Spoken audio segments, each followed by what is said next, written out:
about C-Scope is C-Scope is a Texas curriculum framework.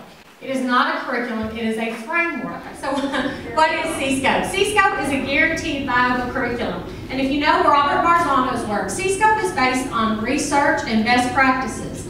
Several of the researchers that we use, McTighe and Wiggins, Understanding by Design, Robert Marzano, and Robert Marzano is one of the leading experts right now in education, and he talks about a guaranteed viable curriculum.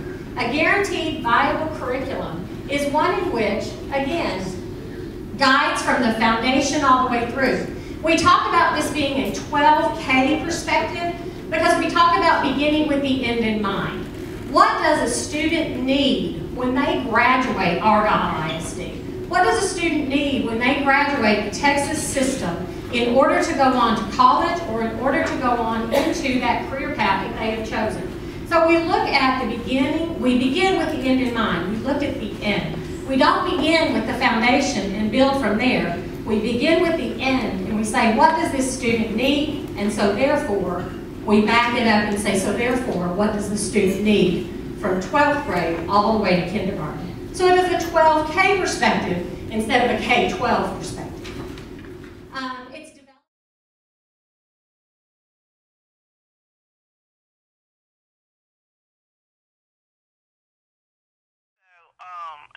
I would not know what I know if I hadn't also been a parent. I'm in a school that's an IB school, International Baccalaureate. Wouldn't know a lot of things if I wasn't in an IB school picking up on, oh, that doesn't make sense.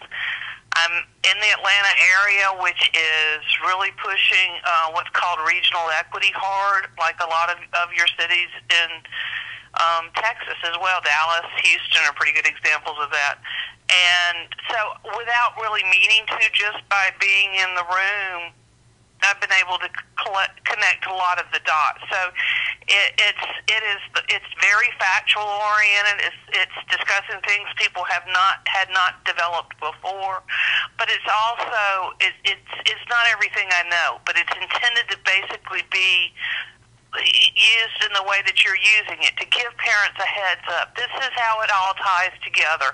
This is what it's really aimed at. So that when, what happens in education reform is when it becomes controversial, it doesn't go away. It simply changes its name and they quit talking about it, and maybe it'll get a different group pushing it. But if you understand what it looks like regardless of its name, you can always find it when it comes back, and you can appreciate that what's being sold in your school as an anti-bullying campaign actually has far deeper psychological purposes. And isn't it interesting to know that every school system in the Western world is carrying on a similar anti-bullying campaign right now? No kidding. That is what is so interesting, is when you start connecting the dots and you look at the strategies and tactics of implementation, whether it's Common Core of how they put it into 45 states across the country without anyone asking questions, and bam, it was there, to C-Scope that was put into 875 school districts across the nation, across the state, and nobody knew about it, and bam, it was there. And now you've got AP, that new AP US history, that it's all the same philosophy of education, and there is a blueprint out there, and there are people who are orchestrating this. Isn't that correct? Absolutely. And we talked a little bit about APUSH last night, and a way to tie APUSH into what I know is going on in Texas in your K through 12 system, that's the same concept laid philosophy is, even though you don't have Common Core, you have got two individuals by the name of Grant Wiggins and Jay McTighe, who created something called Understanding by Design. And understanding by design is the same idea of you teach the concept, and it's that concept that then guides the student's perception and guides it becomes part of their belief system. So instead of teaching facts, you're trying to create kind of beliefs ground up in emotions about what the world's really like, what people are really like, and that's what's coming into the classroom. So understanding by design, it's also called, in some school systems, backward mapping. In other words, this is the learning objective, and they will usually use the term objective. Sometimes they'll use outcome or occasionally competency. But it's this quality that we would like to have in the student as a result of what goes on in the classroom. And then how do we get the student there? That's where you get the backward mapping. And the understanding is it's not rational understanding. It's not grounded in facts. It's just the understanding that the student is to have about how the world works or how they see themselves or how they see other people, so that it becomes influential on how they'll act in the future. It always comes down to behavior. I wish that wasn't the case, but it is very much the same principles that were involved in what was called values clarification before, what was then called outcomes-based education. There's a continuous trajectory of these ideas, and all they do is get a name change. But they always have the same purpose. And once you understand that, you can protect your children. And that's what I'm hearing from readers around the country, is that as the school year has started, that they're able to pick up on things they would not be aware of and protect their child. If they can't change what's going on in the classroom yet, they at least can talk to their own child and let the child have a sense of humor about it, or let the child know, if if what's going on in the classroom seems to be about changing how you perceive things, why don't you tell me about it that night at dinner? I don't want to find out about it later.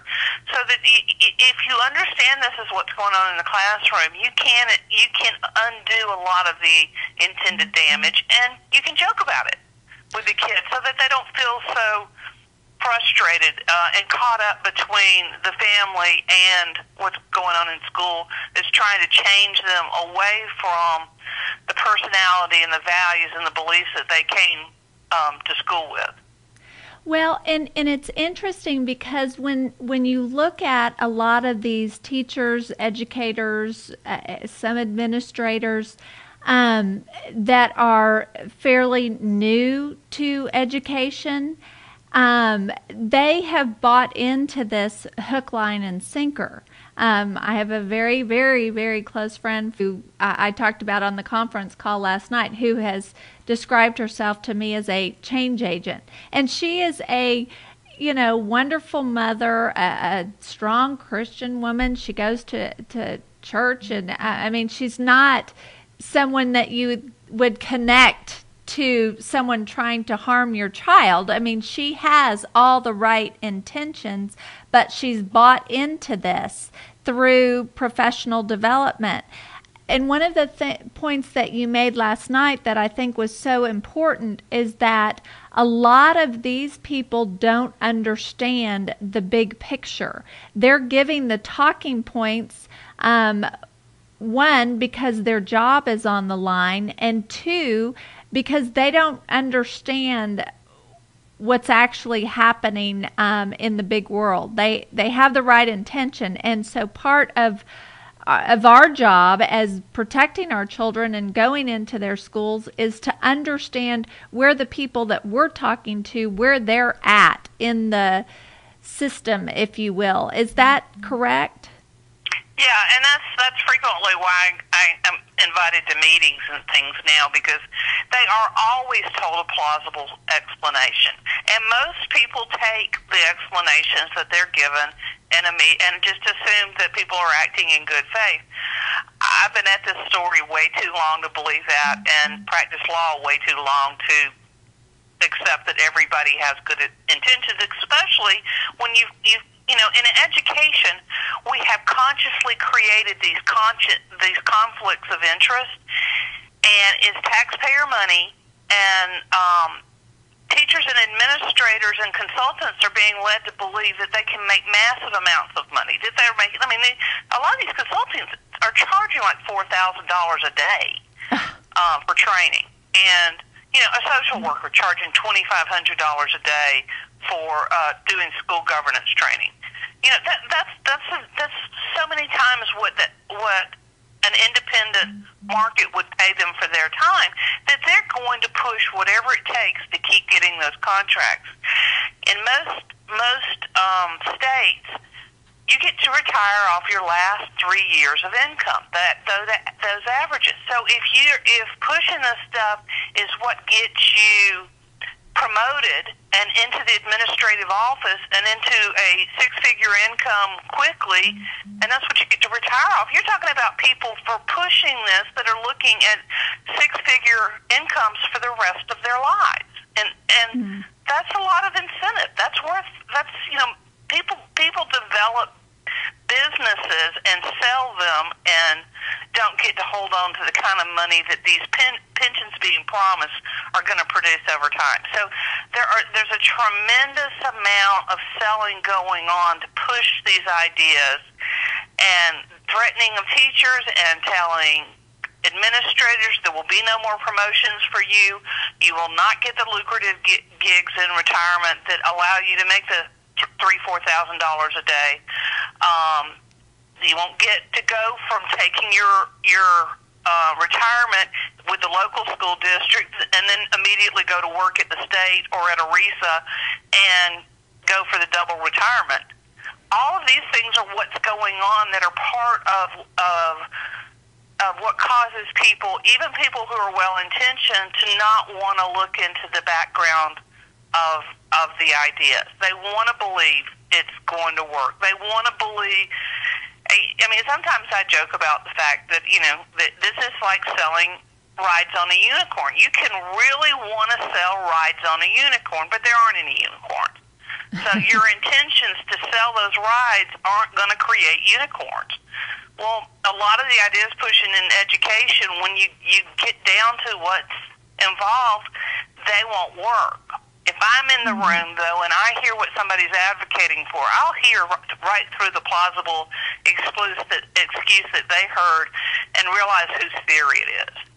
And so I'll immediately recognize that they're pushing Abraham Maslow's humanist psychology in the classroom, or they're pushing John Dewey's ideas, or whoever. And one of the things I try to point out to people, no matter how well-intentioned you are, the intentions of whoever created that theory come with the theory, even if you're not aware of them. And that's always something to keep in mind, because a lot of the administrators and a lot of the teachers are pushing ideas that they have no idea where they actually originated and what they were really intended to do. So part of our job and part of the benefit of having read that book is you can say, I know where this comes from. Are you aware? And do it in a manner that's not defensive. But there's no dispute about these facts. There's no dispute about what's intended. There's no real dispute about what the history of these ideas are. So it's getting the information in the hands of parents and taxpayers and a lot of teachers. I have a lot of teachers who are readers. I've got some education school professors who are readers who are just horrified by what's being pushed in our schools of education now.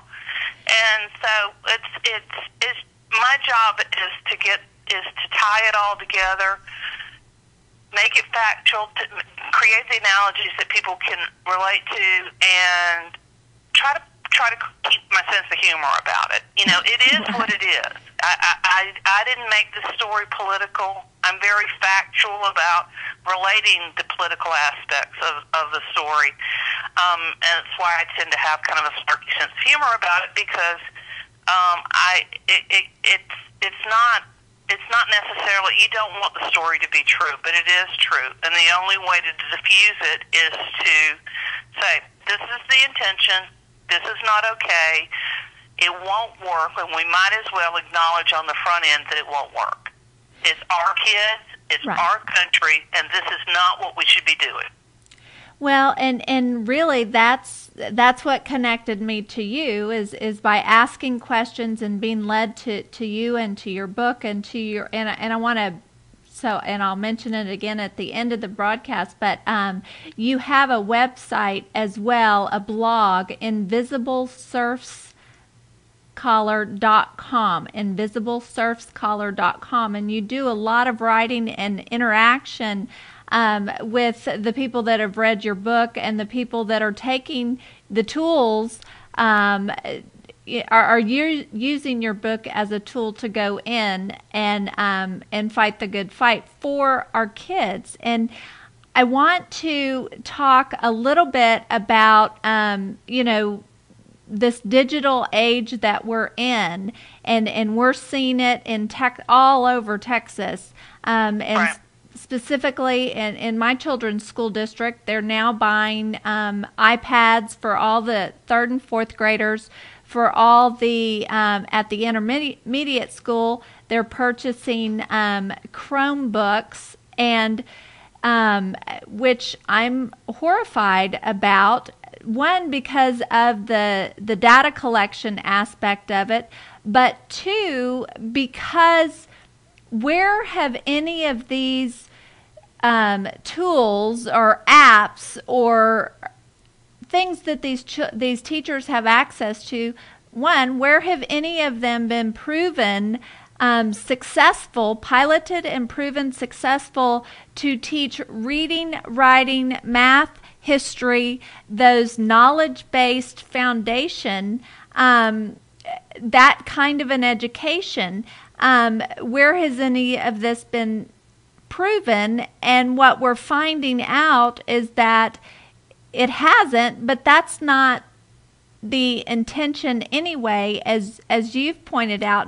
And I want to read something that you sent to me. It said, what is going on now in K-12 is tied to creating a nexus among government, research universities, and big business.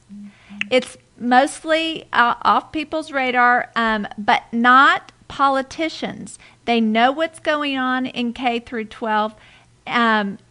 That what's going on in K through 12 cannot remain focused on subject matter content, and meanwhile be generic workforce skills and personality amendable prep. And why this hit me, and we'll talk about what model this is. I had a meeting, several grassroots leaders and myself had a meeting with Governor Rick Perry's education policy team. And, they're real big that we did not pass, that we don't have Common Core in Texas. But what his policy advisor wanted me to agree to was that Common Core was completely separate from 21st century learning. And I kept saying, no, it's the same philosophy. And when you look at someone like Governor Perry, who on one side can politically say, oh, we're against the Common Core, but pass and be pushing a workforce development model of education. There's a data collection center being built at Texas A&M University. The dot, kind of like you said, I'm going, no, that doesn't fly. The dots don't connect. We know better. Am I onto something? Are they putting in, and say it for me, the Turchenko model? Is that what this is? The Turchenko, yeah. Yes, it is. It is the Turchenko model. And for your listeners, the Turchenko was a paper that was written in the Soviet Union in 1975 that was immediately translated into English and published in the U.S. And it is very interested in digital learning. I lay it out in the book, quoting from the paper, but I also pointed out that the paper was supposed to be about what was going to happen in Russia. But there are numerous places in that paper that make no sense about Russia.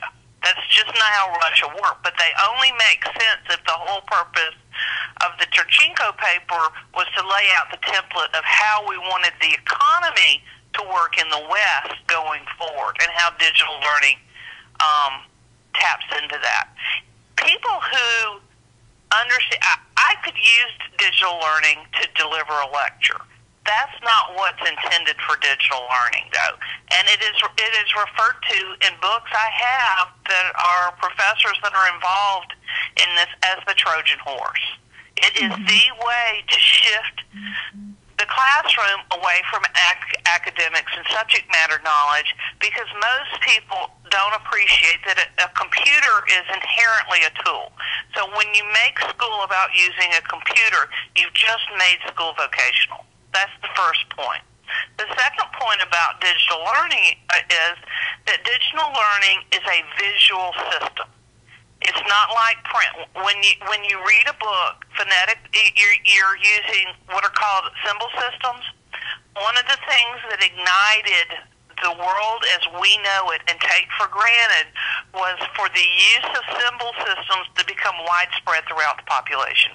What it did to the human mind is it was just like igniting it.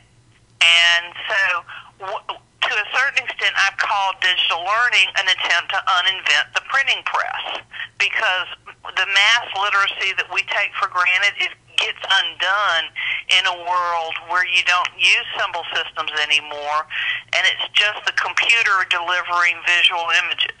The third thing is your body doesn't really separate the physical reality it lives in from virtual reality. So you get the computer programmer, and there was an IST, International Society for Technology and Education. They had their conference in Texas last year, had it in Atlanta this year. Last year, one of the speakers at it said, you know, the great thing about game-based learning in the classroom and these programs is we get to create the visual images that the student will learn to accept and take for granted. So we get to hype their emotions. We get to make the physical world work the way that we want them to perceive that it works, so that they become alarmed about the environment, for example. And so that they believe that the ice caps are melting and the polar bears are all going to drown. It's hard to do that in the real world, but it's very easy to hype all that in the visual world. So apart from the data gathering, which we've talked about and is very alarming, because if you ask an open-ended question, which is what they favor, how I answer that question tells whoever it is, and again, they don't need to know who I am. Personal characteristics will do just fine. Don't need personally identifiable information. It tells them what my values are. It tells them what my belief system is. It tells them what I know. It tells them how my mind works. It tells them what concepts I tend to apply when there is no correct answer. They know me very, very well. They know me better than I know myself. And that's the kind of information that the iPads are gathering. And the reason they don't care about personally identifiable is that's not what big data is about. Big data cares about what what neighborhood you live in, are your parents educated, and what correlates with various characteristics, and especially what kind of curriculum, what kind of classroom activities, what kind of game-based learning that you were immersed in changed you, how long did it take, and how. And all of that information gets captured automatically by adaptive software in an iPad. And really, that's it. Our kids are the guinea pigs, and they are, they're being led down the path. And yeah, they are.